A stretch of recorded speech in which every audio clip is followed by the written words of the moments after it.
Question है, हाल ही में IWF ने वर्ष 2022 के लिए संगठन के अध्यक्ष के रूप में किसे चुना है?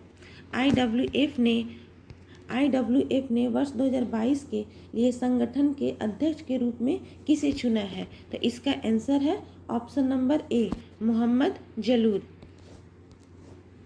मोहम्मद जलूद के बारे में कुछ जानते हैं। मोहम्मद जलूद को IWF संगठन के अध्यक्ष के रूप में चुना गया है। 11 अतिरिक्त नए सदस्यों को इसके कार्यकारी बोर्ड में जोड़ा गया है। IWF का फुल फॉर्म है इंटरनेशनल वेट लिफ्टिंग फेडरेशन। इसे हिंदी में कहते हैं अंतर्राष्ट्रीय भारोत्तोलन महासंघ। और इसका मुख्यालय कहाँ है? लुसाने, स्विट्जरलैंड में। और स्थापना कब हुई? स्थापना 1905 में। और इसके कुल कितने सदस्य मेंबर्स हैं? 192। दूसरा क्वेश्चन है, हाल ही में किस राज्य में 4 दिवसीय अंबुबाची मेले का आयोजन हुआ है? 4 दिवसीय अंबुबाची मेले का आयोजन हुआ है। तो इसका आंसर है ऑप्शन नंबर ए, असम। कुछ इम्पोर्टेंट पॉइंट्स देखते हैं। अंबुबाची मेला के रूप में जाना जाने वाला एक वार्षिक हिंदू त्यौहार है जो गुवाहाटी, असम में कामाख्या मंदिर में होता है। यह वार्षिक उत्सव जून के मध्य आयोजित होता है। और इस वर्ष जो अंबुबाची मेला आयोजित किया गया वह 22 जून से 26 जून 2022 तक चला। और इसमें विशेष क्या है कि अंबुबाची मेला को अमेती या तांत्रिक प्रजनन फर्टिलिटी उत्सव के रूप में भी जाना जाता है। तीसरा क्वेश्चन है कि हाल ही में G7 बैठक का आयोजन किया गया। G7 बैठक का आयोजन कहाँ किया गया? तो इसका आंसर है ऑप्शन नंबर डी, जर्मनी में। इम्पोर्टेंट पॉइंट्स क्या है इसके लिए कि G7 बैठक का जो आयोजन है वह पहले तो जर्मनी में किया गया। और इंडिया की तरफ से किसने भाग लिया? तो इंडिया की तरफ से प्रधानमंत्री नरेंद्र मोदी जी ने हिस्सा लिया। G7 ने कौन कौन से देश आते हैं? G7 जैसा कि नाम से ही पता चला है कि G7 इसमें 7 देश होंगे। तो पहला है Canada, France, Germany, Italy, Japan, United kingdom and USA। Main point क्या है कि बीजिंग को मानवाधिकारों और हांगकांग की स्वायत्ता का सम्मान करने के साथ साथ यूक्रेन में रूसी आक्रमण को समाप्त करने में मदद करने के लिए प्रोत्साहित किया गया है। G7 की स्थापना कब हुई? 1975 में। और 47 G7 समिट 2021 किस होस्ट हुआ? यूनाइटेड किंगडम में। चौथा क्वेश्चन है कि हाल ही में किस देश को कॉमनवेल्थ एसोसिएशन के सदस्य के रूप में चुना गया है? किस देश को कॉमनवेल्थ एसोसिएशन के सदस्य के रूप में चुना गया है? तो इसका आंसर है ऑप्शन नंबर सी, उपरोक्त दोनों, टोगो और गैबोन को कॉमनवेल्थ एसोसिएशन सदस्य के रूप में चुना गया है।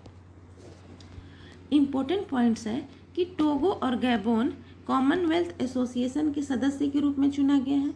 और इनके चुने जाने से कुल देश कितने हो गए हैं? 56 सदस्य देश हो गए हैं कॉमनवेल्थ देश में। Secretary general of the Commonwealth of Nations Patricia Scotland. और प्रेसिडेंट ऑफ गैबोन के प्रेसिडेंट है अली बोंगो।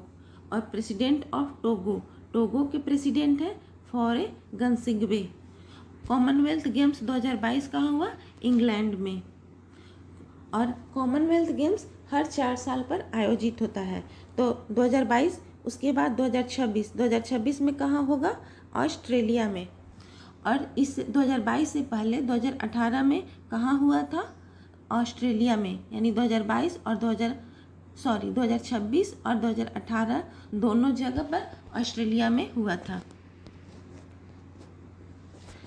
पांचवा क्वेश्चन है, निम्न में से कौन सा दिवस 29 जून को मनाया जाता है? कौन सा दिवस 29 जून को मनाया जाता है? तो इसका आंसर है सी, उपरोक्त दोनों, राष्ट्रीय सांख्यिकी दिवस और अंतर्राष्ट्रीय उष्णकटिबंधीय दिवस, नेशनल स्टैटिस्टिक्स डे और international tropical day. Important points है, राष्ट्रीय सांख्यिकी दिवस 29 जून को मनाया जाता है। क्यों मनाया जाता है? कि भारत के महान दिवंगत सांख्यिकीविद प्रशांत चंद्र महालनोबिस की जयंती के रूप में मनाया जाता है।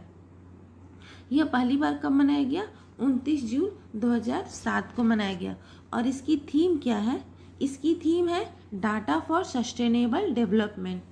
और 2021 में इसकी थीम क्या थी? भूख समाप्त करना, खाद्य सुरक्षा और बेहतर पोषण प्राप्त करना और सतत कृषि को बढ़ावा देना। दूसरा है अंतर्राष्ट्रीय उष्णकटिबंधीय दिवस, international day of the tropics. यह भी 29 जून को मनाया जाता है। इसका महत्व क्या है कि उष्णकटिबंधीय देशों के सामने आने वाली चुनौतियों और अवसरों को उजागर करने के लिए मनाया जाता है। State of the tropics report 29 जून 2014 को 12 प्रमुख उष्णकटिबंधीय अनुसंधान संस्थानों के बीच सहयोग के परिणाम स्वरूप जारी की गई थी। इसकी शुरुआत कब हुई है? 2016 में। छठा क्वेश्चन है, डाक सेवकों और डाक विभाग के कर्मचारियों की क्षमता बढ़ाने के लिए ई लर्निंग पोर्टल डाक कर्मयोगी को किसने लॉन्च किया? तो इसका आंसर है ऑप्शन नंबर ए, केंद्रीय संचार, इलेक्ट्रॉनिक्स और रेलवे मंत्री अश्विनी वैष्णव। कुछ इंपॉर्टेंट पॉइंट्स है। केंद्रीय संचार, इलेक्ट्रॉनिक्स और रेलवे मंत्री अश्विनी वैष्णव ने डाक सेवकों और डाक विभाग के कर्मचारियों की क्षमता बढ़ाने के लिए ई लर्निंग पोर्टल डाक कर्मयोगी लॉन्च किया है। इस पोर्टल को मिशन कर्मयोगी के अंतर्गत विकसित किया गया है।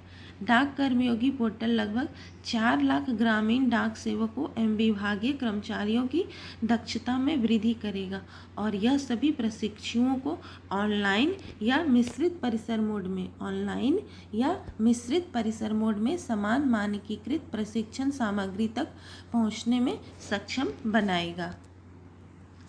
यदि आपको मेरा मेहनत पसंद आया तो प्लीज़ मेरे चैनल को लाइक, शेयर एंड सब्सक्राइब जरूर करें। आपके सपोर्ट की बहुत ज़रूरत है। आपके सपोर्ट के बिना मैं कुछ नहीं कर सकती, इसलिए प्लीज़ आप मेरे चैनल को सब्सक्राइब करें। आपका बहुत बहुत धन्यवाद।